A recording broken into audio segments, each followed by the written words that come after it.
Hello, ladies and gentlemen, and welcome to the Coast-to-Coast Combat Hour. I'm your host, Matthew Hawkins, and as always, I'm joined by my co-host, Ed Carbajal. Ed, how's it going on the East Coast, my friend? Well, I mean, outside of the Jersey weather being like a Powerball number readout, it's going pretty good. It's been an interesting. We took off last week. Sorry, folks, I had to do some interview chasing and stuff for the other outlets I write for, but I got some scoop for you guys that I wanted to start with. You guys know I write for Spectation Sports. We have two events going on this weekend. Baroka 2, which is in Vegas, and Fusion Fight League, which apparently they do a smorgasbord of combat sports now. It's a bare knuckle and MMA, and one of the fighters, Shane Fichter, who faces Pernell Stevens on the card. I've interviewed both men.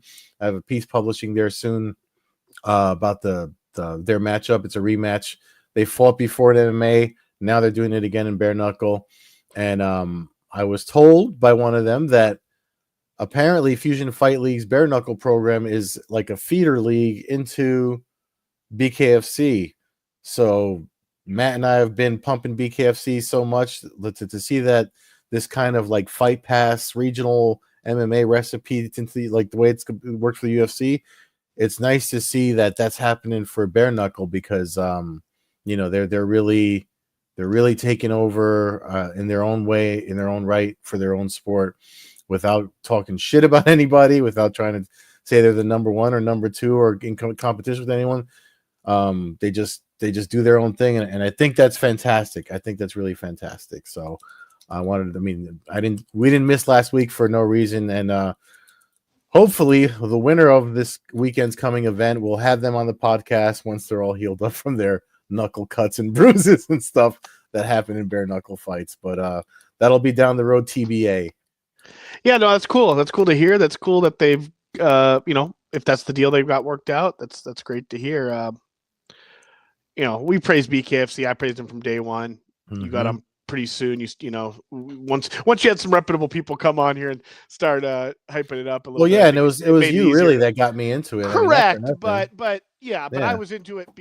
I didn't expect it to be what it has become. It has become way big. I never thought it would ever be in California. It never even crossed my mind. Mm-hmm. Plus, I never thought it'd be anywhere besides like 5-6, states kind of that, allow pretty much anything, don't really have commissions or don't have strong commissions. But I'm glad to see the growth.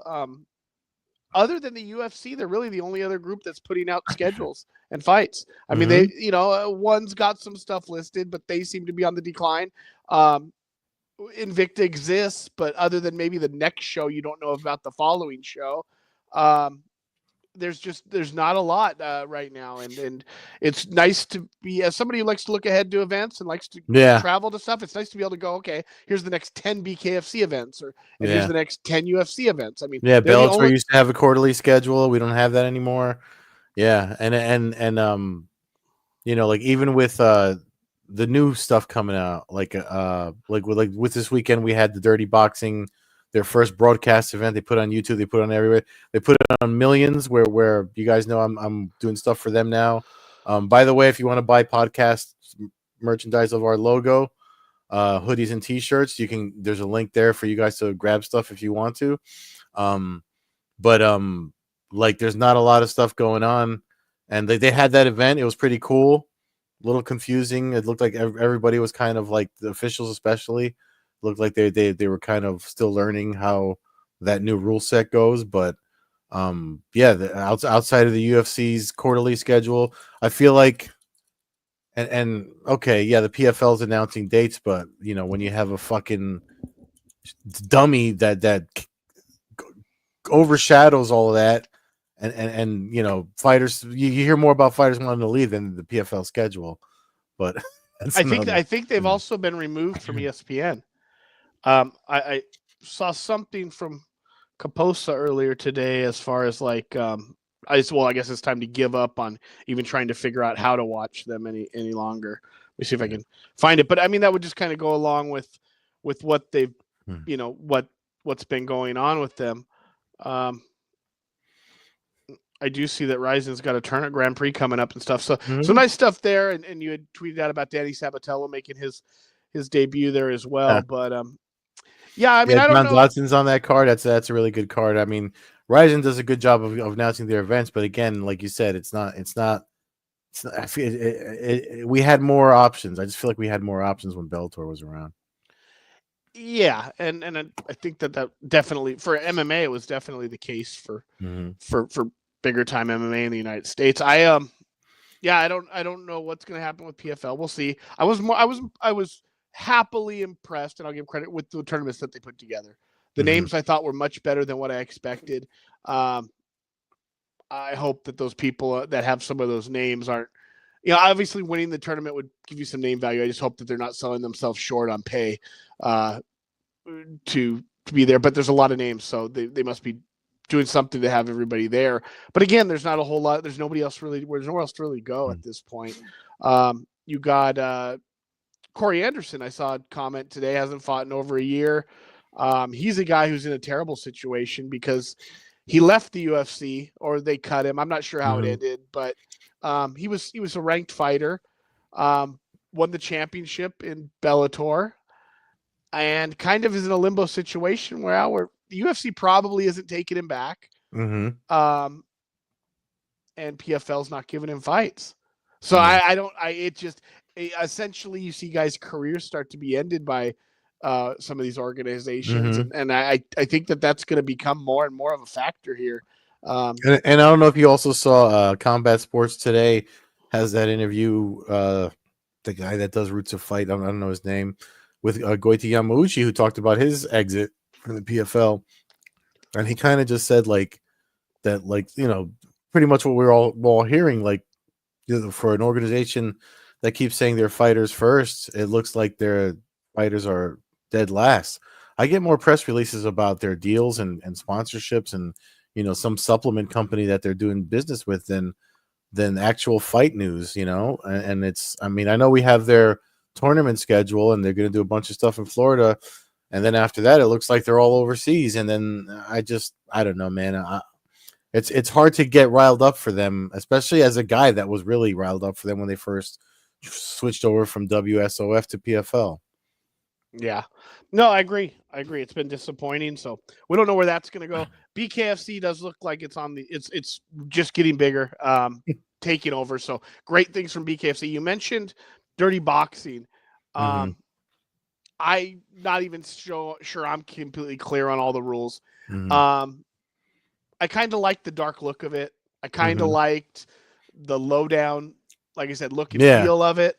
I like the ring a lot I can't say why, but I really like the ring. Yeah, maybe that's what it was. There was something about it that was just kind of like, okay, this is kind of dirty, and I kind of, and obviously Romero's fun to watch. Arlovsky's a legend.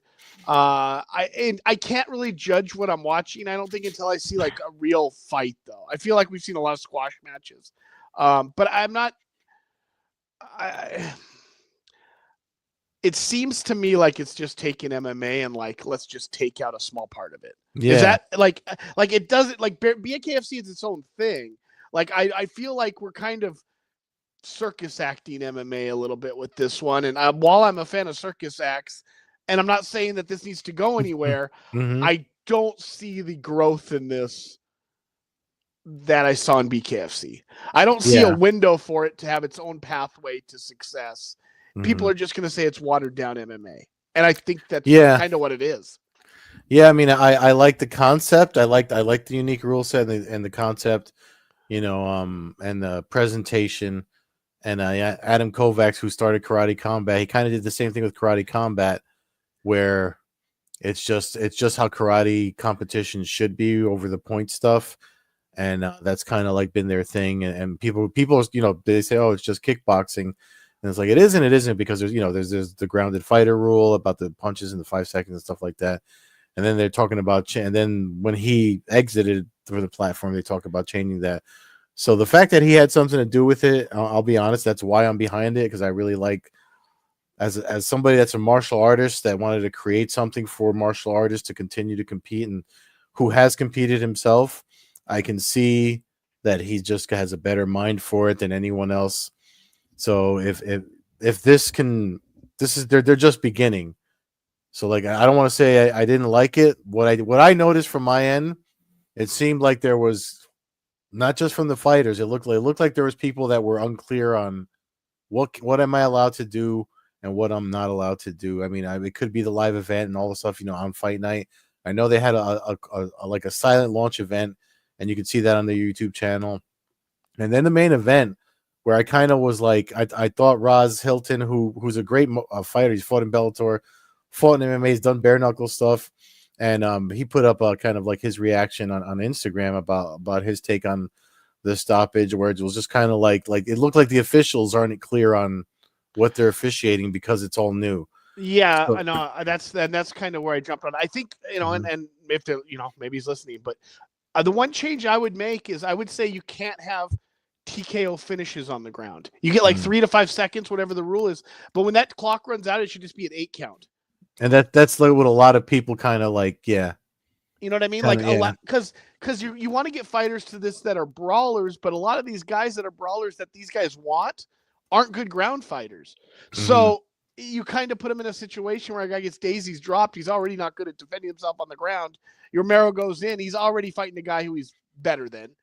And he's punching the guy. The guy's not, you know what I mean? It's kind of a weird thing. So I would rather see you get, whatever, boom, boom, boom, boom, boom, 5. Okay. If the guy's unconscious, obviously you stop the fight, but if he's not and he's defending it, if he's not unconscious and the 5 seconds thing hit, you step back and you go, okay, 8 count. Or you call for the 8 count when you would have called the fight. Like, hey, 8 count now. And then you go, okay, you got 8 count, 10 count, whatever the heck you want to call it. But that would make more sense to me, because then you're kind of allowing the guy to recover. Now it's not great for the brain, but you want to get those wars. That's how wars happen. Is guys and it's kind of like if you listen to Hilton's like reaction to the loss, I mean, and hearing him explain it, it's kind of like that's where the confusion is. It's like, okay, are you just gonna stop this because I'm shelled up, and you know what I mean? Like I can still fight, but you're stopping it just because I'm down, and there's no ground. There's really no. So I think they need to do a reassessment of the rules, maybe, and listen to the feedback that maybe some folks have, not just people that are there for Instagram pictures and shit. You know what I mean? Like listen to people that were actually into the fights, actually know the competitors, into the competitors, and stuff like that. So, but I like I said, I'm interested. I want to see more. I think they just need time. I think they need time to evolve. Look at the UFC 1. I mean, there were no rules, and then they got sanctioned, and they got rules, and it just became, a little bit more formatted and fun. So I just think they need to go through the same process. Yeah, but I think you need that fight. I think you need a fight to make people want to watch the show. Like I kind of when it was initially announced, I thought Romero was fighting Arlovsky, and then I saw that they're basically just fighting 2 other guys in the Cohen main event. I'm not saying that's the fight to sell necessarily, but to me that's how you get people in. Like, to me that's what got BKFC going, was when you had Lobov and Malinaji. Like, you had a fight that like people were kind of tuning in to see because their names were known among MMA fans and boxing fans. Like, I feel like if you put together a big enough fight and go, it's free on YouTube. Like, if you had him versus, I don't know, I'm looking around at posters of kind of retired Musasi, Musasi versus Yoel main event. You advertise that. I think you get that extra eyes.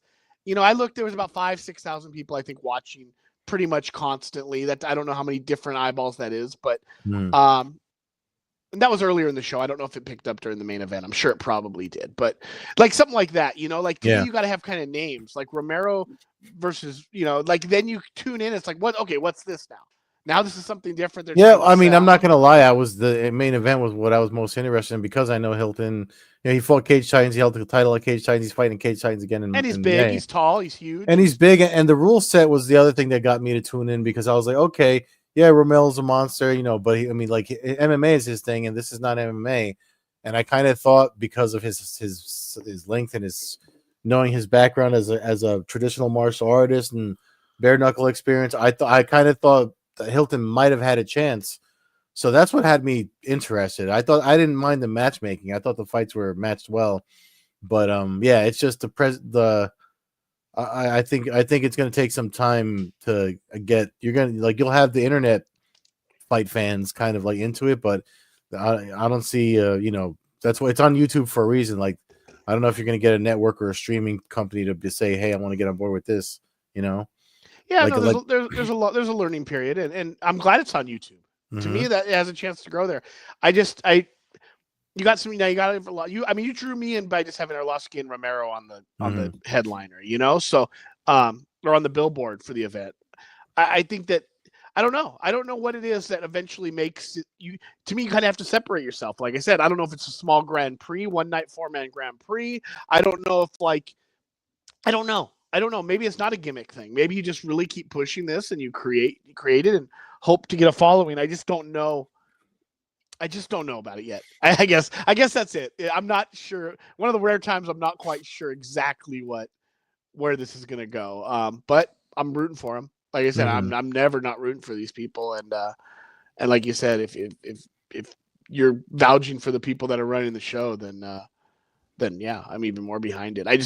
To me, like you need that big fight. Like you need a big fight poster, and then you start gets on the internet and stuff, and all of a sudden you get people talking, and everybody's like, you get Ariel to mention it, or I know that's like I saw that they were kind of trying to, and I know he'll never do it, but like they were trying to do it like Mike Perry and Jake Paul as a headliner for a dirty boxing event, and I think that would do it. That would do it. But Jake Paul will never do it because he thinks he's Floyd Mayweather. But even if Mike Perry fought, I don't know. Does McGregor not have anybody that? I don't know if he has much friends these days, but you know what I mean. Like like they have their beef. Like Donald Trump's his friend. Yeah, but Donald Trump's not going to fight. Yeah, not going to fight dirty boxing against. No, and plus, who knows what he can and can't do with his backdoor UFC stuff. You know what I mean? Because like weren't they talking about him and he said he was gonna do bare knuckle. I mean, like in BKFC. And McGregor, no, he's not gonna do any of this shit. Yeah, I'm just looking for a storyline. Like back in the day, it would have been Lobov. You would have said, okay, let's do Perry Lobov right now. Sold kind of wrestling, storyline where you got to kind of work your way up to the boss. You know what I mean? And but that doesn't really exist now. I don't know. I don't know what it would be, but Mike Perry headlining alone would be one that would, help. He's he was the king of violence for a while, and I don't know. He hasn't really lost his step in bare knuckle as what we last saw him. So it's just he gambled in that boxing match with Jake Paul, and it didn't. Yeah, I don't know. Maybe the money was enough, but it definitely didn't help his reputation, and that was the risk. That was the risk of losing that fight.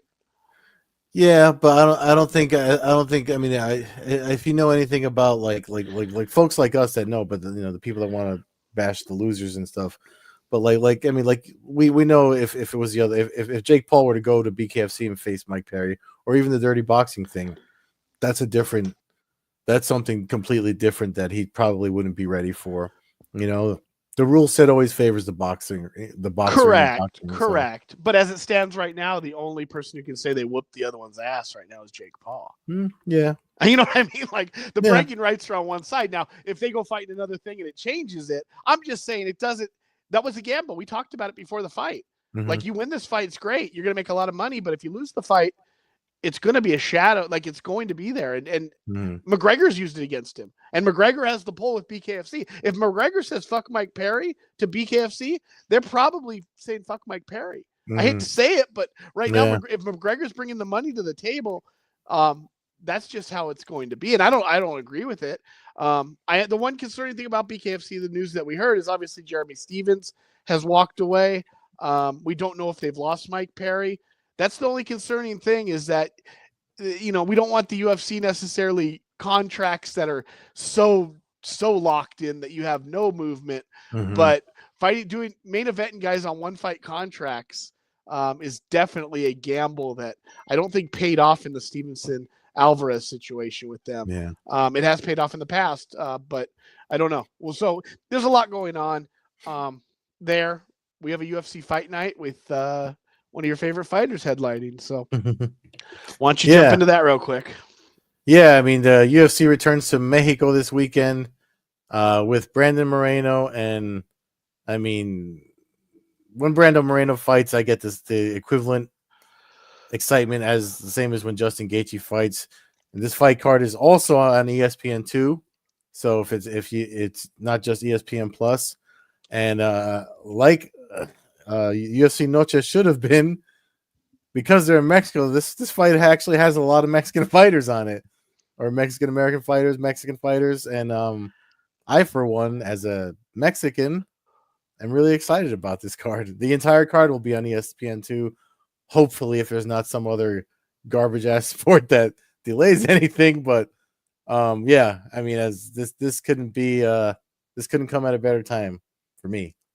Unless May. If they did this in May, it would be better. Maybe if they did it like but yeah, I'm really excited about it. I feel like the card will probably be a lot of fun. I know a lot of people were not happy with the London card, so I think this will definitely make up for it. Kelvin Gastelum's on there. I mean, they got some names. They got some definitely some good fights, and the crowd's always wild in Mexico City. So that's always Raul Rosas Jr. is obviously one of their young up and comers. You mentioned Gastelum, Pfeiffer. That's going to be a heck of a fight. Yeah. Drew Dober's always fun.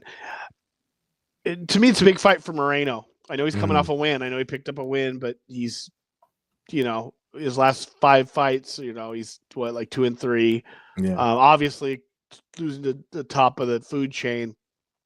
I just think it's a big fight for him. Interesting. They don't have any odds up for. They have odds for other fights, but no odds for that. I just think it's a big fight for Moreno. I know Ursay got the title shot early and then suffered a loss, but Moreno's, I don't know. Moreno's weird because he was in the UFC and then they kind of cut him.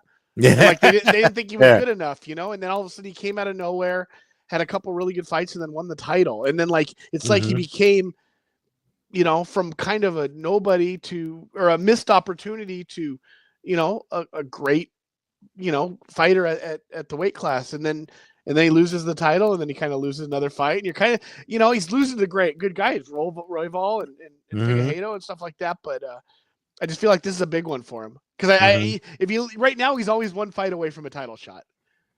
If you lose this, I think you become more than one fight away, and I think that you start having to build yourself up, and then it becomes, is this what you want to do? I've already been a champion. I've got money. The world changes, and I don't know. I just think this is a big fight for him. I'd love to see him go out there with a killer attitude and just, I'd like to see him destroy Ursay, honestly, and set himself out for another title shot. I think that'd be fun. I think,